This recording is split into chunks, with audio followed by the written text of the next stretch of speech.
Last time we did an oval base with an odd number of sticks in the sides right here.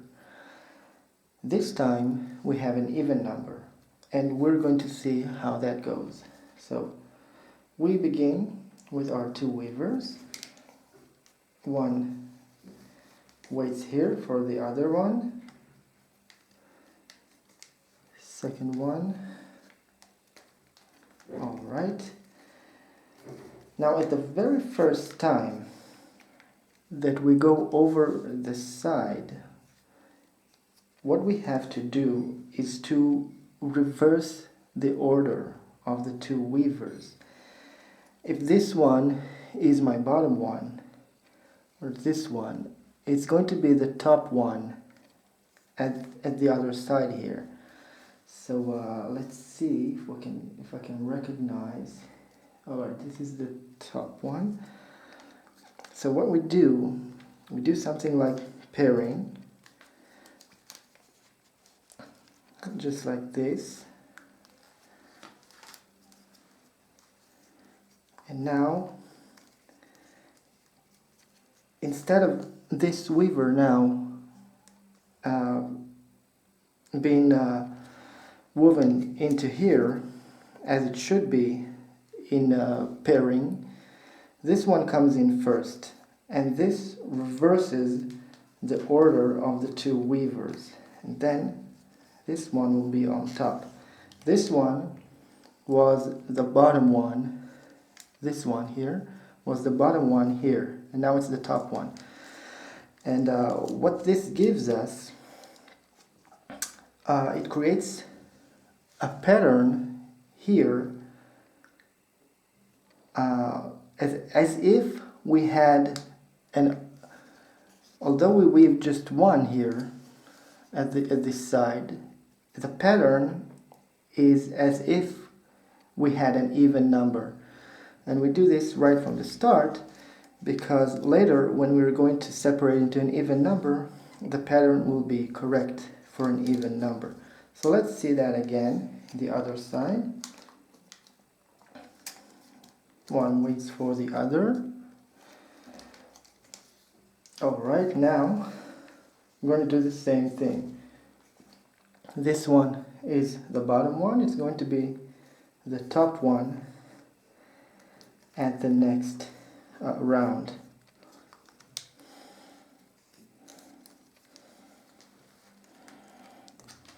So this should be the bottom one, and this will be the top one right here. And here everything works out correctly at the other side. Now let's see, the spaces are good because after later it's not going to be easy to organize them properly. It's already hard enough. Alright, so we did that switch at the very first round, and now what I used to do for many years, I used to believe that you can only do one round and then you have to separate into an even number. But I actually thought about it for a while, and I realized that you can do this, you can do another round before separating, but you have to switch to reverse the order again. So let's do that. I really want to see if that works out correctly, because if it's not, then I made a serious mistake in the theoretical lesson that I did. So now what we do here, when we get to the other side, is very easy to know what to do, because if I would get in with this one first, I would have no alternation here. So this one has to go in first. Yeah, but I have to replace it right here.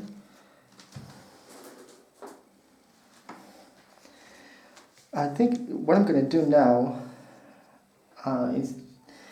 is I'm going to introduce one butt end and one tip end when I join here. So let's join butt first,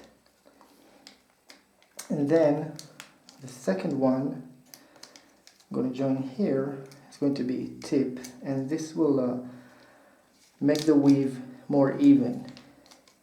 So now we said we want to do a second round before separating into an even number. Once again, we have to use this type of wrong pairing, as I like to call it,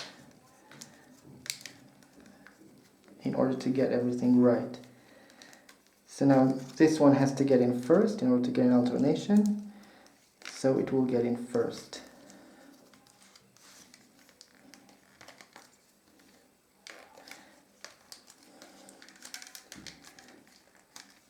If I would just work with just randing at the second round with one weaver at a time, it would not have worked out correctly. So let me just trim the ends here for a minute, and now we can continue. So now, after doing it twice, I'm actually going to separate, and now when we separate into an even number, we don't have to use pairing anymore. We just use randing from this moment onwards.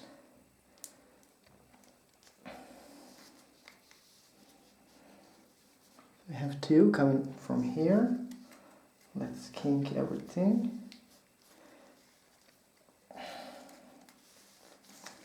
Alright. So now I have to separate into an even number, and this can be, I can do several things here. I can make two groups of two. I can make 4 groups, 1, 2, 2, and 1.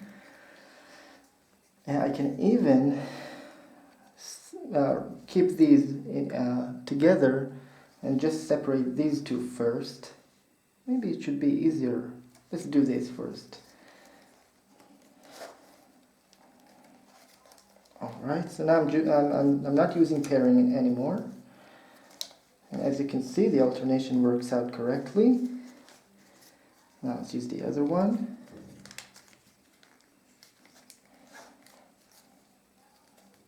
But then it might be difficult to separate this one. No, it's fine.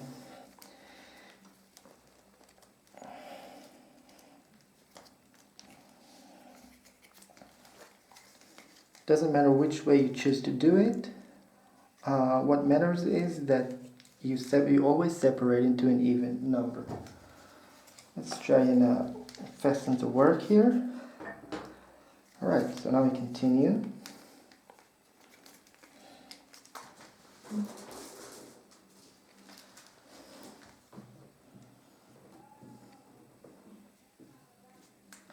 going to look for a pretty thin weaver now to do this separation.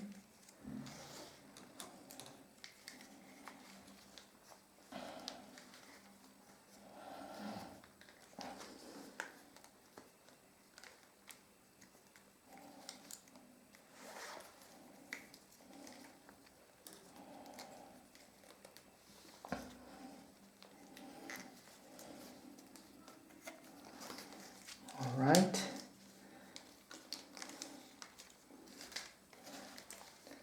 I've never actually done it like this. Hope this was a good idea. Now maybe I can actually use this leftover length to separate.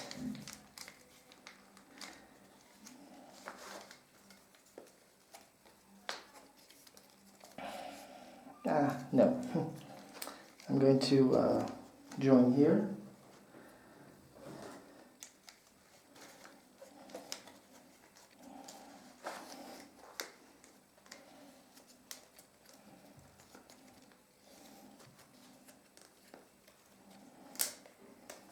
Damn it. This one broke. Let's do it again.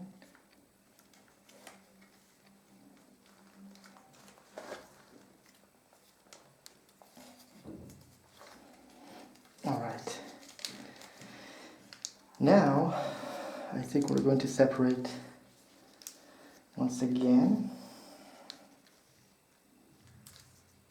And now let's separate into 4. We're not going to separate to 6 just yet. We're going to separate into 4, and you're going to see that no matter what you do, as long as you separate into an even number, the weave the alternation is correct.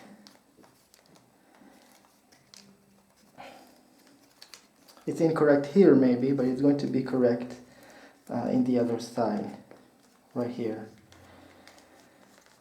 So we have just one time of this funny looking weave here, but then it's going to correct itself later. Right.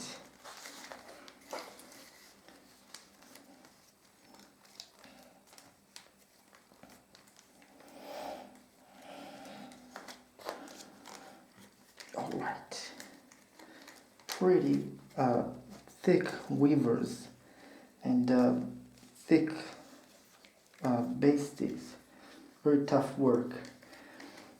So now, before I continue here, let's just fasten our work, and especially right here, where it tends to be more bulky, right here.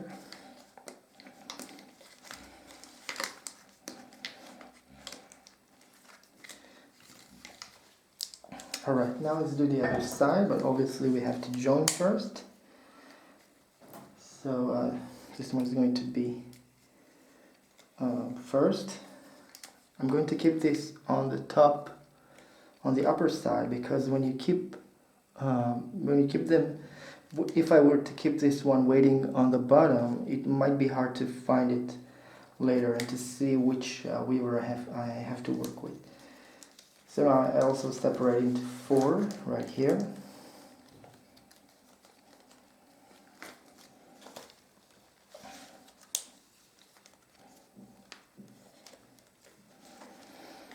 If you wish to avoid that funny look here, you can actually use pairing to separate once again. It doesn't matter if the number is even or odd, you can always use pairing, really. Alright, I'm just going to wait here, and now let's do the other one.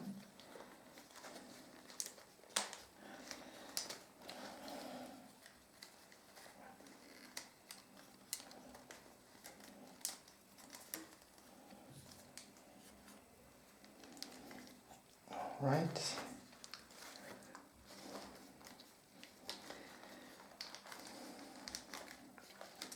I'm going to fasten once again using my barking here.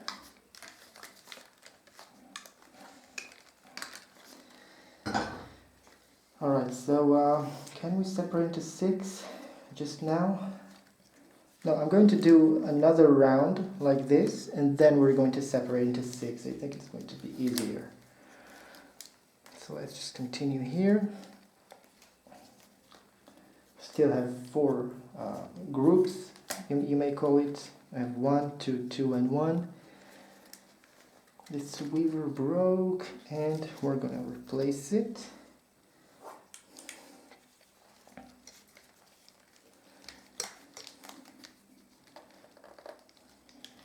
So now I think, even though I have some more length here, I think I'm going to join the 2 of these right here at the other side. This one was too bulky anyway, but this one I'm going to replace here, even though it has more length to it, just because all my joints are at one place.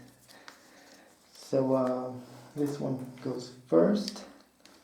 And when I'm rending, I join pretty intuitively. I join butt to tip or tip to butt or whatever, in according to what I have to do next. And now I feel like I need a thinner weaver, so I joined tip to butt here. And now we're going to separate into 6 actually. And you'll see that once again, whenever we separate into an even number, the weave works out correctly. Once again, we have that, damn it, it's broken. Once again, we have that funny looking round.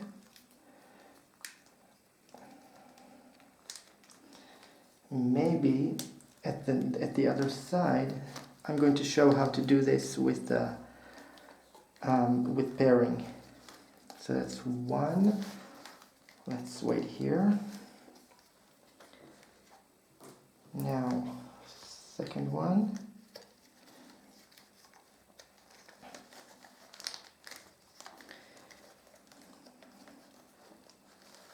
Now we've separated to 6.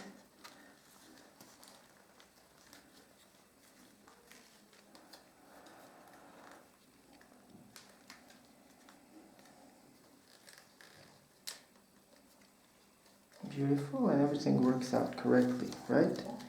No pairing needed. You can use pairing, but you don't have to.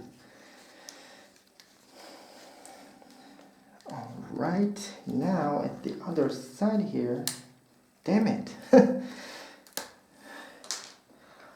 Everything is breaking here. Now the other side here, I want to do this with a pairing just to show that you can choose from these 2 methods. So I'm going to actually use reverse pairing here. And after that we have to trim because there are a lot of leftovers here. It's really hard to work like that. Alright, so I'm using pairing.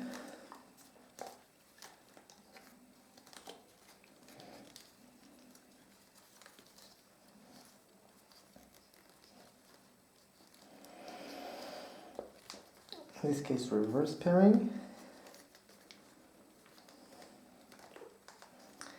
Now when I get to this, to the first stick of the middle here, what I have to do is I have to choose the correct weaver between the 2 weavers. So I put them like this when one is in the front and one is in the back. And now if I choose this one, it will not be correct, right? So this one gets in first. And that's really everything you have to know about using pairing to separate. It doesn't matter if the number is odd or even. All you have to know is that in the first stick of the middle here, you have to choose the correct weaver.